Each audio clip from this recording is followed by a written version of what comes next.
আমরা কেন ব্যর্থ হই বলতে পারবেন কি? তবে চলুন আজ পেইন্টিং করতে করতে কিছু কথা আপনাদের সাথে শেয়ার করি। আশা করি আজকের ভিডিওটা আপনাদের কাছে ভালো লাগবে। আসসালামু আলাইকুম, কেমন আছেন সবাই? আমরা জীবনে ব্যর্থ হই কারণ আমরা নিজেদের জন্য লড়াই করতে ভয় পাই। সফল হতে হলে জীবনে ব্যর্থ হতেই হবে। কিন্তু যখন আমরা ব্যর্থ হই তখন আমরা পুনরায় চেষ্টা করার আগ্রহ হারিয়ে ফেলি। যখন অন্যরা আমাদের ব্যর্থ বলে তখন আমরা তাদের কথা বিশ্বাস করে নিজেদের ওপর থেকে বিশ্বাস হারিয়ে ফেলি। সাফল্য ও ব্যর্থতা জীবনেরই একটি অংশ, কিন্তু কোনোটাই স্থায়ী নয়।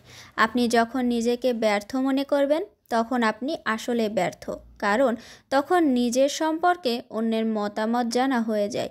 আমরা ছবি আঁকার জন্য যথেষ্ট চেষ্টা না করে লিওনার্দো দা ভিঞ্চির মতো ছবি আঁকতে চাই, আর যখন সেটা আমরা পারি না তখন হাল ছেড়ে দিই আর সারা জীবন এটা বলি যে আমি ব্যর্থ একজন মানুষ। আসলে কোনো ক্ষেত্রে ব্যর্থ হওয়া ছাড়া জীবন অসম্ভব। জীবনে সবসময় চেষ্টা করতে হয়, চেষ্টা ছাড়া কিছু সম্ভব না। দুনিয়ার বিখ্যাত সব ব্যক্তিরা তাদের প্রথম জীবনে খুব বিশ্রীভাবে ব্যর্থ হয়েছিলেন। তাদের থেকে শেখা যায় জীবনে কখনো থেমে থাকা যাবে না, নিজের যোগ্যতাকে কখনো অবহেলা করা যাবে না। নিজের ওপর বিশ্বাসটাই সবথেকে বড় বিষয়। যখন আপনার বয়স অল্প তখন ব্যর্থতা থাকা ভালো, কারণ এটা আপনাকে অনেক কিছু শেখায় এবং একবার খারাপ কিছুর সম্মুখীন হলে কখনো থেমে থাকা যাবে না। জীবনে সেলফ মেড হতে হবে, কোনো কিছুর জন্য অপেক্ষা না করে চেষ্টা করে যেতে হবে। মনে রাখতে হবে একাডেমিক রেজাল্ট কখনো আপনার লক্ষ্য হতে পারে না। লক্ষ্য একমাত্র জ্ঞান অর্জন করা হতে হবে। জীবনে শুধু জ্ঞানই কাজে আসে।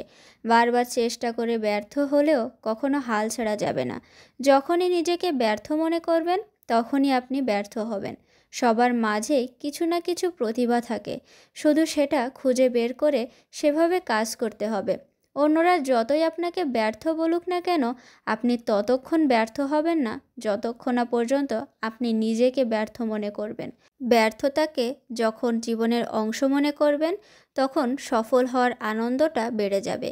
একজন সফল ব্যক্তি ব্যর্থতার আশঙ্কা করে না, কারণ সে জানে যে ব্যর্থতা থেকেই শিক্ষা নিয়ে প্রকৃত অর্থে বেড়ে ওঠা যায়। যারা ব্যর্থ হওয়ার সাহস করে শুধু তারাই বড় হওয়ার সফলতা অর্জন করতে পারে। যে ব্যক্তি কখনো ব্যর্থ হয়নি সে কখনোই নতুন কিছু করার চেষ্টা করেনি। ব্যর্থতাই সফলের সিঁড়ি। কথা বলতে বলতে আজকে আমার পেইন্টিংটাও প্রায় শেষের পথে। আজকে পেইন্টিংটা আপনাদের কাছে কেমন লাগলো অবশ্যই কমেন্টের মাধ্যমে জানাবেন। ভিডিওটা ভালো লাগলে আপনাদের পরিচিতদের মাঝে শেয়ার করতে পারেন। আমার পেজে নতুন হয়ে থাকলে লাইক ও ফলো দিয়ে পাশে থাকবেন। আজকে এ পর্যন্তই, ভালো থাকবেন সবাই।